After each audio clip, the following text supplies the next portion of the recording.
In this episode of Platinum Tech, we delve a little deeper and find out exactly what makes an N1 block better.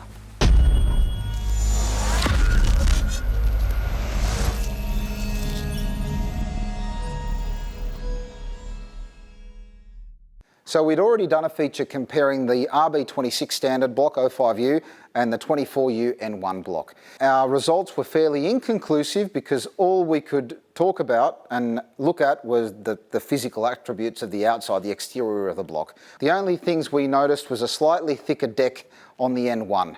The bore thickness and hardness and everything else was fairly relative. It wasn't enough to give us a differentiating factor. Now we know that the RB26 05U block was weaker in the deck. The N1, definitely stronger, it didn't crack as much. We just couldn't prove it.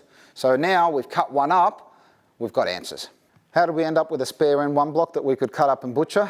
Thanks to our mate Brad Sheriff. He grenaded it for us and gave us a block to go and play with, so thank you for that. So some of the rumours that we'd heard, the N1 was a stronger block, different or better, was mainly ribbing in the underneath side of the block. We've analysed it, man, there's just no differences. There is nothing different in the bottom of the block.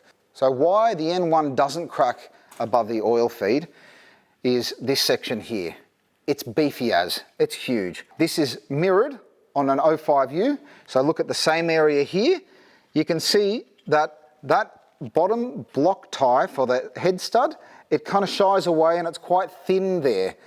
The N1 is massive. They've basically built all that up with material and given it the strength. That's why it's not cracking over the oil gallery in an N1. So after we analysed the extra material in the centre of the block with the oil feed, we thought, hang on, we'll go and have a look at the rest of them. So we picked a random cylinder and we found that the supporting material underneath that head stud, the tie into the bottom of the block, goes all the way down and it's solid.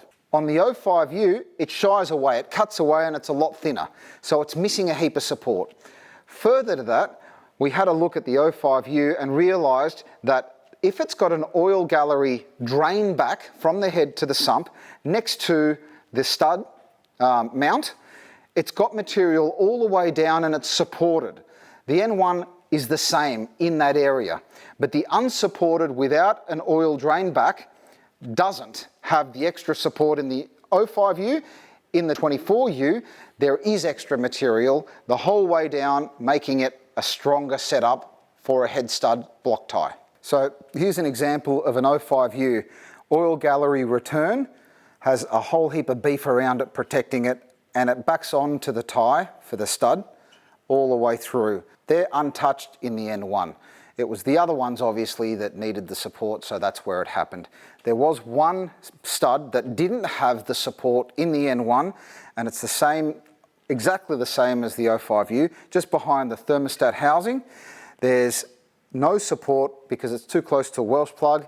In the N1, they didn't touch that one either. It might have been too hard to change the mold or whatever, but it's exactly the same. In conclusion, is the N1 a better block? Yes and no. The deck, definitely better. It's thicker. The stud ties go all the way to the bottom. It's stronger, there's no doubt about it. But what are the limitations of a RB26 block, whether it's an 05U or an N1? It's the bore. You get to a certain cylinder pressure and you're going to split that bore regardless. So that is your limitation of an N1 or 05U. Fun fact.